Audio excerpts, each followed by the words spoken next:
Hello दोस्तों, आज के इस वीडियो में हम बात करने वाले हैं क्लास 12th की भौतिक विज्ञान के ऊपर बात करने वाले हैं, जिसमें से आज का ये हमारा चैप्टर नंबर 1 होने वाला है वैद्युत आवेश तथा क्षेत्र, जिसका ये पार्ट नंबर 4 होने वाला है। जिस पार्ट में हम बात करने वाले हैं कि कूलाम का नियम क्या होता है, कूलाम का नियम कैसे दो आवेशों के बीच में कार्य करता है, इसके लिए कौन सा इंपॉर्टेंट सूत्र होता है और इस पर आधारित कैसे क्वेश्चन पूछे जाते हैं, इन सभी चीज़ों को आज के इस वीडियो में हम कवर करने वाले हैं। इसके पहले मैंने ऑलरेडी 3 वीडियो बना दिए हैं जहां पे मैंने डिटेल से बताया है कि आवेश क्या होता है, आवेश कितने प्रकार के होते हैं, समान आवेश एक दूसरे से कैसे दूर जाते हैं, विपरीत आवेश एक दूसरे के पास कैसे आते हैं। अगर अभी तक आपने वो वीडियो नहीं देखे हैं तो आप हमारे चैनल पे जाके प्लेलिस्ट चेक कर सकते हैं, जहां पे आपको मिल जाएगा एग्जाम जो कि आपका 2024-25 के अंदर होने वाला है, उससे संबंधित मैंने यहाँ पे एक प्लेलिस्ट बना दी है, जिसके लिंक आपको नीचे हमारे कमेंट बॉक्स या डिस्क्रिप्शन बॉक्स में भी मिल जाएगी।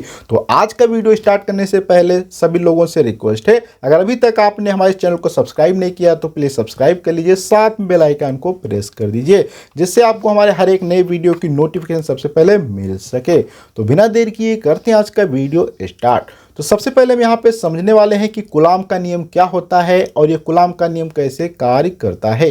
तो अगर हम बात करें कूलाम नियम की, तो इसको जो है सन 1785 ईस्वी में जो कि एक फ्रांस के वैज्ञानिक थे जिनका नाम था चार्ल्स ऑगस्टीन कूलाम, उन्होंने कुछ प्रायोगिक एक्सपेरिमेंट किए। उसके आधार पे उन्होंने एक जो है सूत्र दिया, एक नियम प्रतिपादित किया था जो कि दो आवेशों के बीच में कार्य करने वाले बल के ऊपर संबंधित था। इस नियम को हम लोग कूलाम का नियम कहते हैं। और ये नियम क्या कहता है, इसकी अगर हम डेफिनेशंस की बात करें तो कोई भी स्थिर दो आवेश अगर हैं तो उनके बीच में जो लगने वाला बल होता है, चाहे वो आकर्षण हो या प्रतिकर्षण। आकर्षण का मतलब होता है कि जब कोई भी दो चीज़ें जब पास में आती हैं तो उसे आकर्षण बल कहा जाता है, अगर कोई दो चीज़ें एक दूसरे से दूर जाती हैं तो उन्हें प्रतिकर्षण बल कहा जाता है। तो अर्थात कोई भी अगर दो आवेश हैं उनके बीच में चाहे आकर्षण बल कार्य कर रहा हो चाहे प्रतिकर्षण बल कार्य कर रहा हो, तो उनके बीच में जो लगने वाला बल होता है उसका परिणाम जो होता है उन दोनों आवेशों के गुणनफल के क्या होता है, अनुक्रमानुपाती होता है, तथा उनके बीच की दूरी होती है उसके वर्ग के व्युत्क्रमानुपाती होता है। ये तो यहाँ पे हमने डेफिनेशन को समझ लिया। अब हम यहाँ पे थोड़ा सा बात करने वाले हैं कि गणितीय रूप में क्या होता है सूत्र, उसको थोड़ा सा समझते हैं। तो यहाँ पे आप देख सकते हैं दो आवेश आपको दिखाई दे रहे होंगे, जिसमें से Q1 Q2 दो आवेश हैं, उनके बीच की दूरी अगर हमने R ली है तो यहाँ पे कूलाम के नियम के अनुसार क्या हो जाएगा कि जो बल है उनके चार्ज के गुणनफल के डायरेक्टली क्या होगा, प्रोपोर्शनल होगा, तथा उनके बीच की दूरी के क्या होगा, वर्ग के व्युत्क्रमानुपाती होता है। जैसे कि देख सकते हैं F proportional to Q1 Q2 बटे R स्क्वायर है। उसके बाद यहाँ पे F बराबर क्या हो जाएगा, K Q1 Q2 बटे R स्क्वायर हो जाएगा। और यहाँ पे अगर हम बीच में क्या करते हैं, इस प्रोपोर्शनलिटी साइन को हटा देते हैं तो एक कांस्टेंट K लग जाता है, जो कि यहाँ पे आप देख सकते हैं। और इसको हम इक्वेशन नंबर 1 दे देते हैं, जहाँ पे ये जो एक अनुक्रमानुपाती निशान लगा है K, जिसको हम कहते हैं स्थिर वैद्युत बल का नियतांक कहते हैं। और K का मान जो होता है दो चीज़ों के ऊपर निर्भर करता है, जिनमें से अगर हम सबसे पहले बात पे करें जहाँ पे होता है मात्रक की कौन सी पद्धति है उसके ऊपर डिपेंड करता है, तथा दूसरा जो यहाँ पे फैक्टर होता है कि आवेशों के बीच में कौन सा माध्यम है। अर्थात अगर आवेश निर्वात में रखे हैं तो वहाँ पे K का मान अलग होने वाला है, अगर वही आवेश किसी भी माध्यम में जैसे कि पानी के अंदर रखे हैं या किसी दूसरे लिक्विड में रखे हैं तो वहाँ पर K का मान अलग होता है, उसको भी हम अभी समझने वाले हैं। अब हम यहाँ पे थोड़ा सा बात करते हैं कि K का मान ज्ञात करने की क्या क्या ऐसी कंडीशन है जिनकी सहायता से हम K का मान ज्ञात कर सकते हैं। तो यहाँ पे दो विशेष प्रकार की स्थितियां हैं, जिनमें से सबसे पहला होता है जब आवेश निर्वात में रखा हो, अर्थात जब आवेश ऐसे जगह पे रखे जाते हैं जहां पे कोई भी माध्यम नहीं होता है, उसको हम लोग निर्वात कहते हैं। जब आवेश को निर्वात में रखा जाता है तो वहां पे एसआई पद्धति में जो K का मान होता है वह होता है 8.98 × 10⁹ मात्रक या 9 × 10⁹ होता है, जिसको अभी हम थोड़ा सा यहाँ पे और अगर डीप से समझने की कोशिश करें तो यहाँ पे जो अभी हमने इक्वेशन लिखा था 1, जहाँ पे था K अर्थात F बराबर K × Q1 Q2 बटे R स्क्वायर, तो K के स्थान पे हम क्या लिख देते हैं 9 × 10⁹, और ये हमारी इक्वेशन 2 बन जाती है। और ये इक्वेशन काफ़ी इंपॉर्टेंट होती है जब आप एग्जाम में कोई भी क्वेश्चन सॉल्व करते हैं। लेकिन अगर इसी इक्वेशन को किसी माध्यम के अंदर रखा जाता है तो थोड़ा सा इसके अंदर चेंजेस करने पड़ते हैं उस पर भी हम बात करने वाले हैं। ये जो इक्वेशन यहाँ पे 2 है ये केवल और केवल निर्वात के लिए है, जहाँ पे कोई माध्यम नहीं है अर्थात केवल निर्वात है, तो वहाँ पे आप इस इक्वेशन को लगा के बहुत आसानी से न्यूमेरिकल को हल कर सकते हैं। अब हम यहाँ पे थोड़ा सा आगे बात करते हैं। अगर यहाँ पे बात करें जो के था, तो के को अगर हम चाहें तो लिख सकते हैं 1/4 पाई एप्सिलॉन नॉट। तो अगर इसको हम यहाँ पे लिख देंगे 9 × 10⁹ के स्थान पे, तो हमारे यहाँ पे एक इक्वेशन बन जाते हैं निर्वात के लिए 1/4 pi epsilon not into Q1 Q2/r² बन जाती है, जो कि यहाँ पे एप्सिलॉन एक अलग प्रकार का नियतांक है जिसे हम कहते हैं निर्वात की वैद्युशीलता। अब हम थोड़ा सा समझेंगे कि निर्वात की वैद्युशीलता क्या होती है, इसको हम समझने की कोशिश करते हैं। तो यहाँ पे अगर हम थोड़ा सा पहले समझ लेते हैं कि दूसरी कंडीशन क्या होती है जिसकी सहायता से हम जो है के का मान ज्ञात कर सकते हैं। तो इसके लिए क्या है, जब आवेश निर्वात के स्थान पे अन्य किसी माध्यम चाहे पानी के अंदर रख दें या किसी भी दूसरे माध्यम में रख देते हैं, तो इस स्थिति में जो समीकरण अभी हमने 3 प्राप्त किया था 1/4 pi epsilon not Q1 Q2/r², तो वहां पर एप्सिलॉन के स्थान पे माध्यम की वैद्युशीलता का मान रखना पड़ता है जो कि एप्सिलॉन होता है। एप्सिलॉन नॉट जब लिखा जाएगा तो निर्वात की वैद्युशीलता होती है, अगर केवल एप्सिलॉन लिखा जाएगा तो किसी माध्यम की बात करते हैं। तो यहाँ पे थोड़ा सा चेंज करेंगे तो क्या हो जाएगा 1/4 pi epsilon into Q1 Q2/r², ये किसी माध्यम के लिए हो जाता है। लेकिन यहाँ पे अगर हम थोड़ा सा और बात करें कि के अर्थात एप्सिलॉन अर्थात माध्यम की विद्युशीलता और निर्वात की विद्युशीलता के बीच में ऐसा क्या रिलेशन होता है, तो ये के बराबर क्या होता है, के बराबर एप्सिलॉन नॉट अर्थात एप्सिलॉन बराबर हो जाएगा के इंटू एप्सिलॉन नॉट। तो यहाँ पे एक फाइनल इक्वेशन बन जाती है। उस इक्वेशन पे अगर हम बात करते हैं एप्सिलॉन का मान रखने के, तो यहाँ पे एक इक्वेशन क्या प्राप्त हो जाएगी कि आप रखेंगे, तो यहीं पे अगर आप चाहें तो लिख सकते हैं कि जहाँ पे एप्सिलॉन है उसके स्थान पे लिखें के एप्सिलॉन नॉट, तो एक इक्वेशन आपकी प्राप्त हो जाती है। अब हम यहाँ पे थोड़ा सा बात करते हैं कि कैसे एप्सिलॉन का मात्रक निकालते हैं, उसका क्या डायमेंशनल सूत्र होता है, उस पर हम थोड़ी सी बात करते हैं। तो मात्रक की अगर हम बात करें तो जनरल जो सूत्र अभी हमने देखा था 1/4 pi epsilon not into Q1 Q2/r², तो यहाँ से एप्सिलॉन नॉट को अगर हम एक तरफ कर देते हैं तो सारी चीज़ें दूसरे तरफ कर देंगे, तो यहाँ पे क्या हो जाएगा 1/4 पाई एप्सिलॉन इंटू एफ हो जाएगा इंटू फिर Q1 Q2/r² हो जाएगा, जहाँ पे Q1 Q2 क्या है आवेश है जिनका मात्रक कूलाम होता है, R क्या है दूरी है जिसका मात्रक मीटर होता है, F क्या है बल जिसका मात्रक न्यूटन होता है। तो यहाँ से और जो 4 पाई है एक कांस्टेंट है और कांस्टेंट का कोई भी मात्रक नहीं होता है, इसलिए इनका मात्रक नहीं होगा। तो यहाँ पे हमें एप्सिलॉन का मात्रक आ जाएगा कूलाम स्क्वायर बटे न्यूटन इंटू मीटर स्क्वायर आ जाएगा। अब यहाँ पे थोड़ा सा अगर हम डायमेंशनल की बात करें कैसे इसका डायमेंशनल फार्मूला निकाला जाता है, तो बहुत आसानी से आप निकाल सकते हैं। पहले आपको Q1 का मान रखना पड़ेगा। Q1 का होता है डायमेंशनल फार्मूला AT होता है। अगर कैसे इसको निकाला जाता है तो इसके लिए आप हमारे प्रीवियस वीडियो को देख सकते हैं, जहाँ पे मैंने दिखाया था कि कूलाम अर्थात जो आवेश है उसका विमीय सूत्र कैसे निकाला जाता है। तो यहाँ पे आप विमीय सूत्र Q1 Q2 को रख देंगे, क्योंकि Q1 आवेश है Q2 भी आवेश है, तो दोनों के विमीय सूत्र समान होंगे अर्थात AT इंटू AT लिखना पड़ेगा। उसके बाद फिर यहाँ पे थोड़ा सा नीचे आएंगे तो आपको जो बल है, बल का मात्रक या यूनिट जो होती है वो होती है हमारी न्यूटन। अगर वहाँ पे उसके डायमेंशनल फार्मूले की बात करें तो होता है MLT-2 होता है, और R दूरी है तो R के लिए क्या हो जाएगा L हो जाएगा। तो यहाँ पे R² है तो इसलिए L² हो जाएगा। इन सभी को थोड़ा सा एडजस्ट करते हैं तो आपको यहाँ पे एक डायमेंशनल फार्मूला मिल जाएगा जो कि एप्सिलॉन नॉट का होता है या एप्सिलॉन का। ध्यान रखना है कि आपसे अगर कभी भी एप्सिलॉन नॉट का पूछे या एप्सिलॉन का पूछे तो आपका यहाँ पे सेम ही डायमेंशनल फार्मूला आने वाला है और सेम ही मात्रक होता है। तो ये कभी कभी डायरेक्ट आपके एग्जाम में ऑब्जेक्टिव क्वेश्चन में पूछ लेता है या अति लघुत्तरी में पूछ लेता, तो आपको इस प्रकार से हल कर देना है।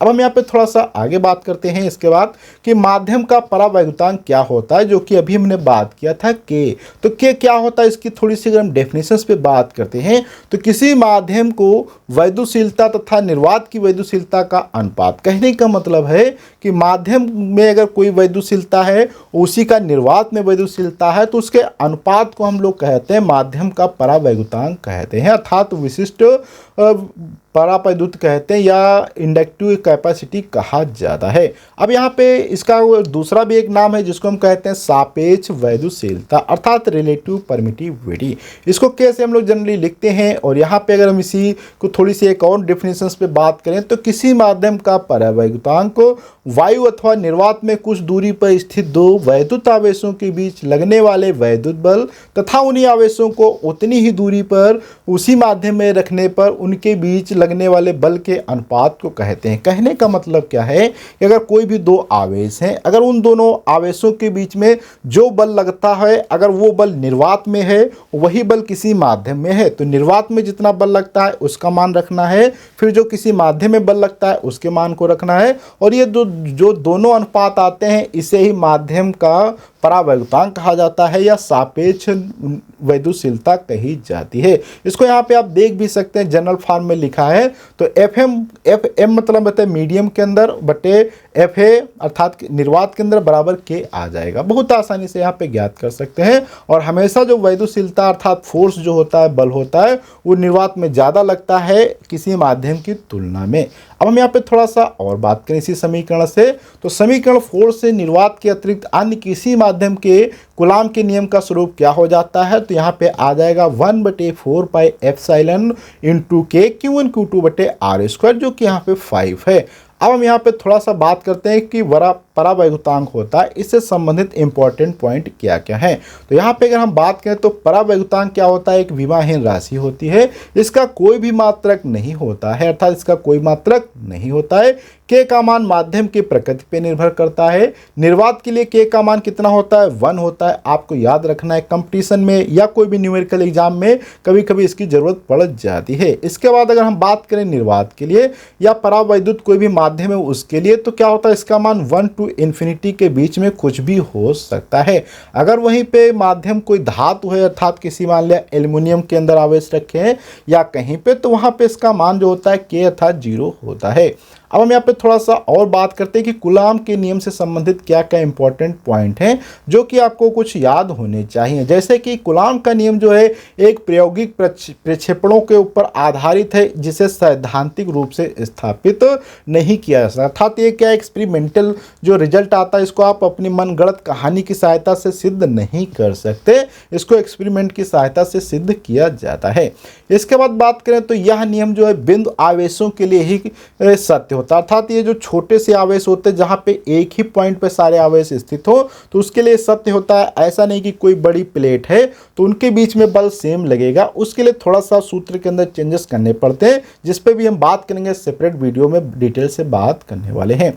अब हम यहाँ पे थोड़ा सा बात करें, अगली बात तो यहाँ पे है कि यह नियम नाभिकीय दूरियों से बड़ी दूरियों के लिए सत्य है, अर्थात बहुत अगर आवेश पास पास में हैं जिनके बीच की दूरी लगभग 10⁻⁻15 मीटर से या मीटर के आसपास होती है, जो कि नाभिकीय कणों जैसे कि प्रोटॉन के बीच की दूरी, तो वहाँ पे ये बल कार्य नहीं करता है। जैसे कि हम सभी जानते हैं कि नाभिक के अंदर प्रोटॉन पाए जाते हैं और प्रोटॉन के ऊपर धनावेश होता है, और हम सभी जानते हैं कि समान आवेश एक दूसरे से दूर जाने की कोशिश करते हैं।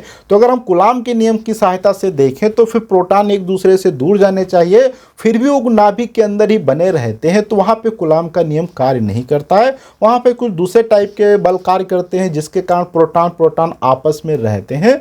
तो वो कैसे जाना जाएगा, इसके लिए आपको एडवांस लेवल की क्लासें देखनी पड़ेंगी। ये सभी चीज़ें या आपको हम लास्ट में दिखाएंगे जब परमाणु एटम पढ़ेंगे, तो वहाँ पे हम चीज़ें समझाएंगे कि कैसे नाभिक के अंदर प्रोटॉन के ऊपर समान आवेश होता है फिर भी वो नाभिक के अंदर रहते हैं। अब हम यहाँ पे थोड़ा सा और बात करते हैं इसमें कि यह बल जो होता है ध्रुव वस्तु अंतःक्रिया बल है, अर्थात तो दो बिंदु आवेश जब होंगे तो ये एक दूसरे के ऊपर बल कार्य करते हैं। ऐसा नहीं कि एक वस्तु स्वयं के ऊपर बल लगाए, ऐसा नहीं है। अगर दो वस्तु होंगी तो एक वस्तु उस पर बल लगाएगी तो दूसरी वस्तु उसके ऊपर बल लगाती है, अर्थात यह अंतःध्रुवी क्रिया प्रतिक्रिया बल होता है। अब हम यहाँ पे अगर और बात करते हैं कुछ इंपॉर्टेंट, जैसे कि कूलाम के नियम के अंतर्गत कार्यरत स्थिर वैद्युत बल एक संरचना संरक्षी बल होता है। संरक्षी बल का मतलब अर्थात कंजर्वेटिव बल। कंजर्वेटिव बल क्या होते हैं डिटेल से तो हम इसको पढ़ेंगे एडवांस क्लासों में, लेकिन संरक्षी बल ऐसे बल होते हैं जहाँ पे अगर कोई कार्य किया जाता है तो उसको अगर आप रिवर्स में करते हैं तो आपको पुनः चीज़ें प्राप्त हो जाती हैं। अब हम यहाँ पे थोड़ा सा और चीज़ों को समझने की कोशिश करते हैं इसमें कि आवेश की मात्रा कूलाम की परिभाषा को कैसे हम परिभाषित कर सकते हैं कूलाम के नियम की सहायता से। तो इसके लिए यहाँ पे हम डेफिनेशंस पे बात करते हैं, जैसे कि आप डायग्राम भी पास में देख सकते हैं जहाँ पे आपको दो आवेश दिख रहे होंगे, Q1 है Q2 है, उनके बीच की डिस्टेंस R है। तो यहाँ पे क्या परिभाषा होगी कूलाम की उसको थोड़ा सा देखते हैं। तो प्रथम परिभाषा क्या कहती है कि निर्वात में अगर R दूरी पर दो बिंदु रखे हैं जिनका मान है Q1 और Q2, तो वहाँ पे उनके बीच में बल लगता है FA बराबर 9 × 10⁹ Q1 Q2 बटे R² कार्य करता है। इसके बाद यहाँ पे थोड़ा सा अगर हम इसमें परिभाषा की बात करें तो Q1 Q2 अगर मान लिया बराबर है जिनका मान 1 कूलाम है और अगर इनके बीच की दूरी भी क्या है 1 मीटर है, तो यहाँ पे अगर इन सभी चीज़ों को रख दिया जाए तो इनके बीच में बल कितना लगेगा 9 × 10⁹, क्योंकि जब Q1 Q2 1 हो जाएंगे R भी 1 हो जाएगा तो सारी चीज़ें क्या है 1 के बराबर आ जाएंगी, तो अर्थात जब 9 × 10⁹ बल आ जाएगा। तो परिभाषा यहाँ से अगर हम बात करें तो एक कूलाम आवेश वह आवेश होता है जो निर्वात में अपने से 1 मीटर दूरी पर रखे समान परिमाण के सजातीय आवेशों को 9 × 10⁻N बल से कार्य करता है, अर्थात आकर्षित या प्रतिकर्षित करता है। कहने का मतलब यह है कि मान लो कोई दो आवेश हैं, एक आवेश इधर रखा है, एक आवेश यहाँ पे रखा है।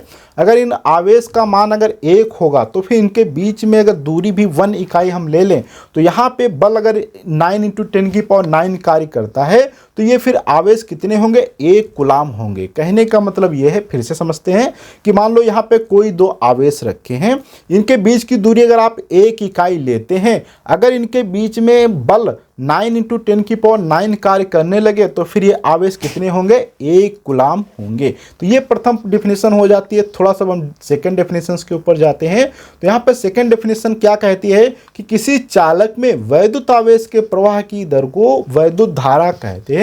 अर्थात कहने का मतलब है कि वैद्युत धारा I बराबर वैद्युत आवेश बटे क्यों, अर्थात यहाँ पे टाइम लिखा है, प्लस का कोई मतलब नहीं है तो यहाँ पे प्लस को आपको नहीं ध्यान रखना है, टाइपिंग में मिस्टेक हो गई है।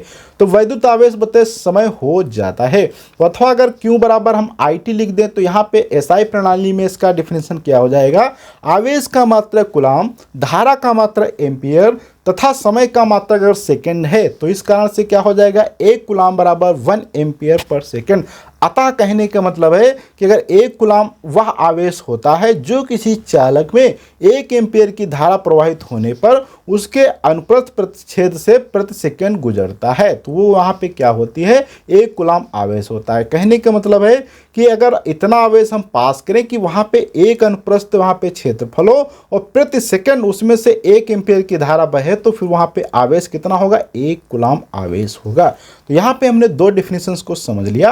अब हम यहाँ पे थोड़ा सा बात करते हैं कि स्थिर वैद्युत बल जो होता है और गुरुत्वाकर्षण बल, इनके बीच में क्या संबंध होते हैं, क्या समानताएं होती हैं और क्या असमानताएं होती हैं। वैद्युत बल तो हमने अभी समझा कि दो कोई भी अगर आवेश हैं तो उनके बीच में जो कार्य करता है उसे वैद्युत बल कहा जाता है। गुरुत्वाकर्षण बल की अगर हम बात करें तो गुरुत्वाकर्षण वो बल होता है जो दो वस्तुओं के बीच में कार्य करता है जिनका कुछ ना कुछ द्रव्यमान होता है। जैसे कि अगर हम कोई भी चीज को अर्थ के ऊपर फेंकते हैं तो तुरंत अर्थ पे ही वापस आ जाती है, क्योंकि पृथ्वी अपने गुरुत्वाकर्षण के कारण उस वस्तु को अपनी तरफ खींचती रहती है।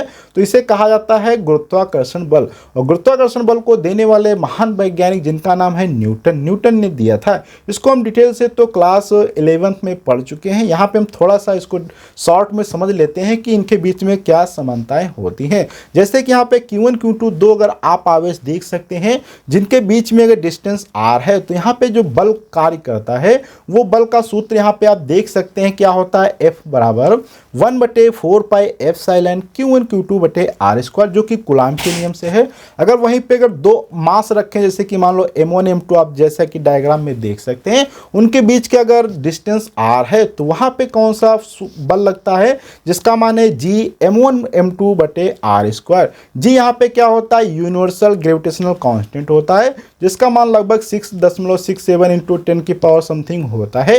लेकिन यहाँ पे ये जो सूत्र दिया गया था ये न्यूटन का नियम दिया गया था जिसको हम गुरुत्वाकर्षण का नियम कहते हैं। अब हम यहाँ पे थोड़ा सा समझते हैं कि इनकी समानताएं क्या होती हैं। समानताओं की बात करें तो अभी हमने देखा था यहाँ पे जो सूत्र है दोनों का लगभग सेम होता है। अब यहाँ पे दोनों बल व्युत्क्रमानुपाती नियम का अनुपालन करते हैं या पालन करते हैं। व्युत्क्रमानुपाती का मतलब है कि उनके बीच की दूरी का वर्ग देखा था आपने, दोनों में सेम था, उसमें भी 1/r² था और उसमें भी 1/r² था। तो ये दोनों चीज़ें क्या हैं, दोनों में समान होती हैं। दोनों बल निर्वात में भी क्रियाशील रहते हैं, अर्थात दोनों बल क्या निर्वात में भी कार्य करते हैं, वो तो हमने अभी देखा है। इसके बाद अगर यहाँ पे तीसरे नंबर पे बात करें तो दोनों बल क्या होते हैं, संरक्षी बल अर्थात कंजर्वेटिव बल होते हैं, जो कि क्या है पाथ के ऊपर निर्भर नहीं करते हैं। दोनों बल न्यूटन के गति के तृतीय नियम पर कार्य करते हैं, अर्थात एक वस्तु दूसरे वस्तु के ऊपर कार्य बल लगाती है तो दूसरी वस्तु पहले वस्तु पर भी क्या है बल आरोपित करती है, अर्थात एक्शन रिएक्शन फोर्स यहाँ पे कार्य करते हैं। दोनों ही बल क्या है द्विवस्तु अंतःक्रिया बल होते हैं। अब यहाँ पे असमानताओं की अगर हम बात करते हैं तो स्थिर वैद्युत बल आकर्षण बल अथवा प्रतिकर्षण बल हो सकता है, अर्थात तो जो आवेश होते हैं अगर समान आवेश होंगे तो एक दूसरे से दूर जाएंगे, विपरीत आवेश होंगे तो एक दूसरे के पास आएंगे, तो अर्थात यहाँ पे आकर्षण और प्रतिकर्षण बल दोनों हो सकते हैं। वहीं पे अगर हम गुरुत्वाकर्षण में बात करें तो वहाँ पे हमेशा आकर्षण बल ही कार्य करता है। आपने कभी नहीं देखा कि वस्तु अगर पृथ्वी पर कोई भी रखें तो ऑटोमेटिक वो दूर चली जाए, ऐसा नहीं होता, वो हमेशा पृथ्वी की ही ओर आने की कोशिश करेगी। वहीं पे अगर हम बात करें तो स्थिर वैद्युत बल का मान आवेशों के बीच के माध्यम पर भी निर्भर करता है, जबकि गुरुत्वाकर्षण बल उनके माध्यम के ऊपर निर्भर नहीं करता है। आपने देखा था जो कि हमने यहाँ पे सूत्र यूज किया था, F बराबर क्या था, अगर आवेश के लिए बात करें तो वहाँ पे था 1/4πε, एप्सिलॉन जो कि माध्यम के ऊपर निर्भर करता है। वहीं पे जो न्यूटन का नियम लिखा था जो कि था अगर दो मास m1 m2 हैं तो क्या था G m1 m2/r²। तो वहाँ पे आपने देखा ऐसा कोई माध्यम के ऊपर निर्भर करने के लिए कोई फैक्टर यहाँ पे इन्वॉल्व नहीं होता है। अब यहाँ पे बात करें तीसरे नंबर पे तो दो आवेशित कणों के बीच में स्थिर वैद्युत बल उनके बीच गुरुत्वाकर्षण बल की तुलना में बहुत प्रबल होता है। तो इस प्रकार से हमने यहाँ पे बहुत सारी चीज़ों को समझा कि न्यूटन का नियम क्या होता है, गुरुत्वाकर्षण का नियम क्या होता है और कूलॉम का नियम, इनके बीच में क्या समानताएं होती हैं, क्या असमानताएं होती हैं और बहुत सारी चीज़ों को समझा। अगले वीडियो में मिलेंगे तो हम देखेंगे कि कूलॉम का नियम जो होता है उसको कैसे एक वेक्टर फॉर्म में लिखा जाता है, उसका क्या इंपॉर्टेंस होता है, उसको भी हम डिटेल से कवर करने वाले हैं। तो आज की वीडियो हम लोग इतना रखते हैं, अगले वीडियो मिलेंगे कुछ नई जानकारी के साथ में। जब तक के लिए धन्यवाद।